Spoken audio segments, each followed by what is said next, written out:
Your daughter was rushed to the hospital in an emergency. Both she and her baby are in critical condition. I got this shocking call from the OB/GYN where my pregnant daughter was getting her checkups. Apparently, my daughter had collapsed in the snow right outside our house and was found by a neighbor who quickly called an ambulance. I couldn't believe what was happening, but I immediately drove to the hospital. Please let them be safe, God. Please protect my daughter and her unborn child. I prayed. 2 hours later, I arrived at the hospital to face a harsh reality. My name is Grace. I'm 55 years old. My husband passed away in an accident 3 years ago. My daughter, Kaylee, who was already married at the time, was worried about me, but I didn't want to intrude on her new family, so I chose to live a couple of hours away by car. Kaylee, 27, is very patient and never complains about small things. Whenever I called to check on her, she always answered cheerfully, "Everything's fine. I'm enjoying life." Her husband, Blake, is rude and has never treated me with respect. He's always put his opinions before Kaylee's, even during their wedding preparations, which made me wonder if Kaylee was truly happy. I never imagined such a terrible situation. Why was my pregnant daughter out in the snow? Please let her be safe. At the hospital, the neighbor who called the ambulance was with me as I got the details. The doctor in charge approached me. "Your daughter is currently unconscious and in very critical condition." Apparently, she was conscious when she arrived at the hospital, but insisted her husband not be contacted and gave them my phone number instead. In the hospital room, held Kaylee's hand and kept calling her name. But sadly, she never opened her eyes again and quietly passed away after a while. I couldn't believe that my dear Kaylee was gone. My body felt heavy with despair, and I couldn't stand up. After some time in shock, I had to call Blake, Kaylee's husband. When he answered, it was clear he was heavily drunk. As soon as I said hello, he mistook me for Kaylee and started talking. "Hey, Kaylee, is all the snow at the entrance cleared? Once you're done, come pick me up in the car." I said, "Kaylee has passed away." He responded angrily, "What are you talking about? Who the hell are you?" I struggled to hold back my tears and told him I was Kaylee's mother.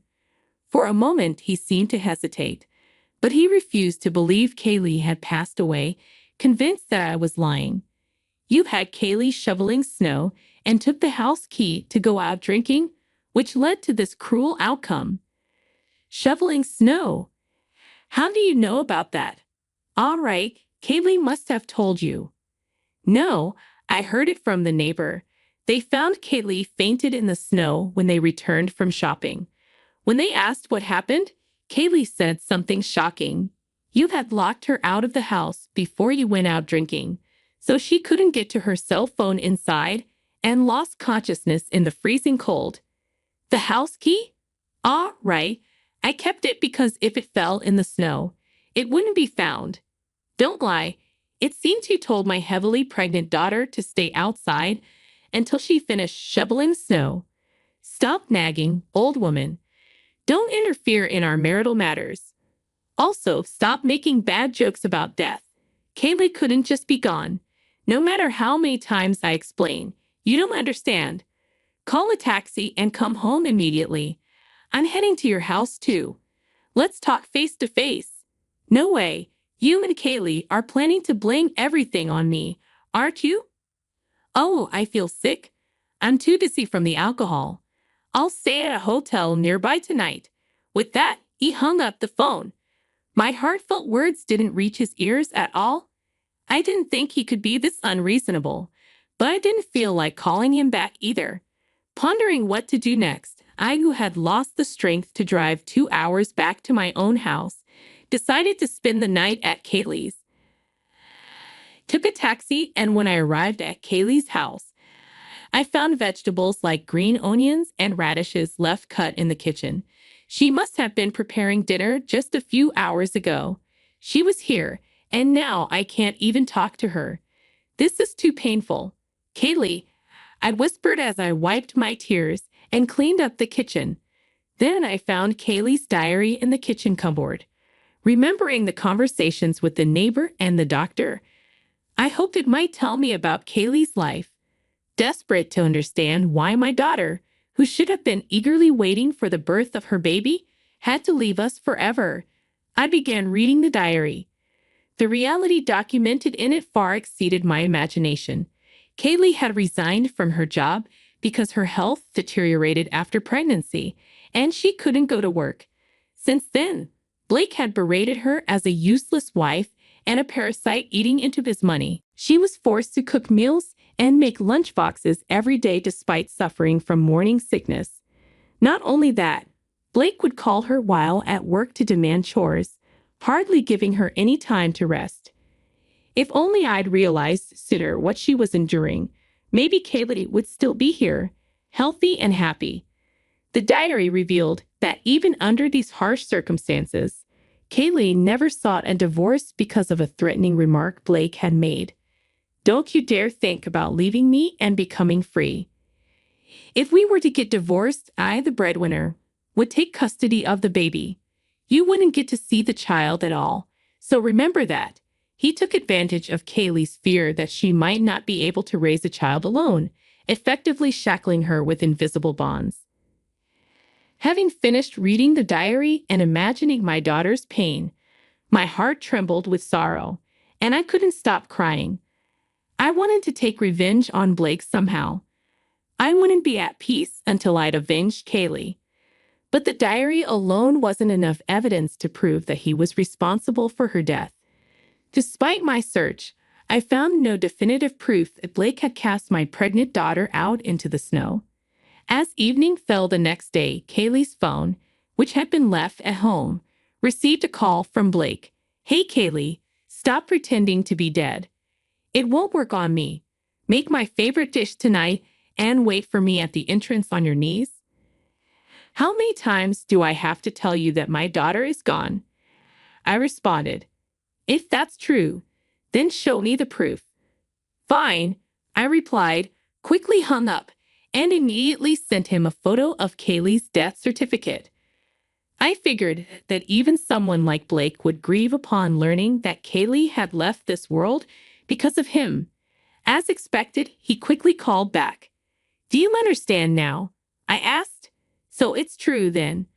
Well, there's nothing to be done about the dead. I'll get the life insurance payout, and I can forget about the annoying past and start over. So, what about the funeral?" Ah, what a hassle. Faced with Blake's nonchalant delivery of these incredibly cruel words, my hand began to shake with anger. I couldn't let a man like that be the chief mourner. I would send my daughter off to the other world myself. Swallowing my anger, I made a proposal to Blake. "I'll arrange the funeral and act as the chief mourner. You attend as the husband. You pay all the funeral costs, but I get all the condolence money." "Understood." "All right. I'll have to make sure my relatives come. Try and invite as many of your relatives as possible so that I can get a hefty sum." With a cheerful voice, Blake said, "I'll be living in a hotel for a while," and abruptly hung up the phone. Despite knowing the tragic end Kaylee met, he remained unperturbed, showing no remorse toward his deceased wife and unborn child. My heart, devastated by the loss of Kaylee, changed to a desire for revenge against Blake, and a raging fire of vengeance began to burn. I couldn't let Kaylee's pain go unanswered. I would show Blake the hell of this world. I stayed at Kaylee's house until the funeral, preparing everything. Then on the day of Kaylee's funeral, Blake approached me with his hands in his pockets and a sleazy smirk on his face. "I'll play the part of a grieving husband who couldn't be the chief mourner. You do your part well. Once the funeral's over, I'll take the condolence money and leave immediately." His words infuriated me, but I prioritized sending my precious daughter off. Both families gathered, crying and saying, "She was so young to leave us. It's heartbreaking." I can't believe Kaylee is gone. After a few words of grief, I then stood in front of the microphone to make a speech as the chief mourner. Thank you all for gathering here today to remember my daughter, Kaylee. The truth is, I started to explain to the entire family how our late-term pregnant daughter had left us. The solemn air shifted to murmurs of shock, and at this, Blake abruptly stood up. Don't be fooled by this old woman's lies. Kaylee insisted on shoveling the snow herself, ignoring my objections. That's why this happened. He began to fake tears.